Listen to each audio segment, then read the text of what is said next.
Okay, so now we're on page 13 and we're going to learn a new rhythm. So this rhythm is a half note. So if you remember, the whole note had 4 beats, so it stands to reason that the half note would be half of a measure of 4/4 time, and therefore it gets 2 beats, or the value of 2 quarter notes, or 1/2 of a whole note, however you want to think of it. So if you look at the example here, we have an F and a G written on the top of page 13, and you'll notice I have an articulation on beat 1, and then I have the 2 in parentheses. That means that the note is still ringing through beat 2 all the way up to beat 3, where we have our new note on beat 3. Okay, so that would sound like this. 1, 2, 3, 4, 1, 2, 3, 4. So you hit on beats 1 and 3 when you have half notes. Of course, you could have a half note on beat 2, and then that would ring for all of beat 2 and all of beat 3, and then you would have something on 4, but you couldn't fit another half note on beat 4. The next concept I want to introduce to you after the half note is repeats. The repeat symbols tell you to replay a section of music 1 or more times. Now, we use these basically to save space on sheet music. That's really the reason why we do it. Or if you're learning like a pop song or something where the music is the same but the vocals are different each time, they'll just have a repeat symbol and then they'll write in the different lyrics. But you don't have to write out the music over and over again if you know it's the same thing. Okay, so repeats are used in that context to save space and to just have the score to a piece of music be shorter.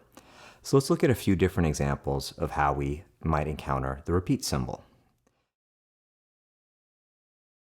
So example number 1, we've got a 4-bar example, okay? E, F, G, F. Remember, you don't need to worry about the chords up above the notes at this point. And you'll see there's a thick double bar at the end with the 2 dots. See the dots on the space A and the space C? That tells you to go all the way back to the very, very beginning of the piece. Okay, not the beginning of the system, all the way back to the top of the piece. In this case, because we just have a 1 system example, you do go back to the beginning of that system, but it sends you all the way back to the very top. Okay, so the way this would be played is just measure 1, 2, 3, 4, 1, 2, 3, 4. Okay, so it would be 1, 2, 3, 4, 1, 2, 3, 4, 1, 2, 3, 4, 1. Then it would just say the same thing again. 2, 3, 4, 1, 2, 3, 4, 2, 3, 4, 1, 2, 3, 4. Then you would move on to whatever is written below that on the next system. Okay, so you take the repeat 1 time all the way back to the beginning.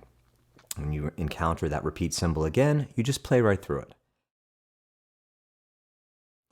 So if we have 2 interfacing, meaning think of 2 people talking to each other, facing each other, okay?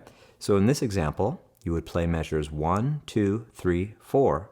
There's a repeat symbol, but instead of going all the way back to the beginning, you'll notice the beginning of measure 3 has our repeat symbol facing forward. Okay, so you would play measures 1, 2, 3, 4, measure 3, measure 4, and then you would move on. So that would sound like this.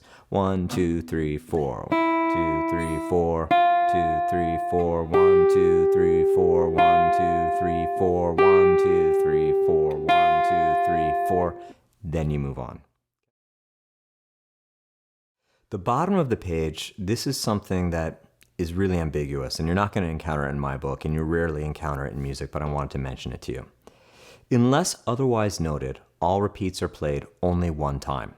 Okay, but you will encounter sometimes you see a 2x or a 3x or maybe even a 4x above the repeat symbol. Now, the way most people think of that would be to repeat take the repeat symbol 3 times, which would give you 4 times total through.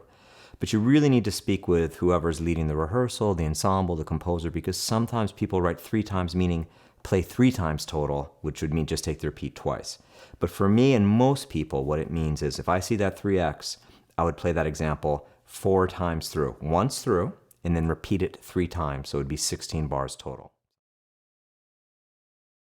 Okay, so does everyone get those 3 concepts there? The first one, remember, if there's a repeat sign at the end, anywhere in the piece, you go all the way back to the beginning, okay?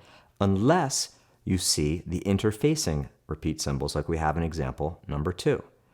Then, remember, all repeats are only taken 1 time unless you see an annotation or a marking like this one in example 3, which says 3x, which would mean to repeat 3 times for a total of 16 bars. So that's the repeat symbol on page 13 and also half notes.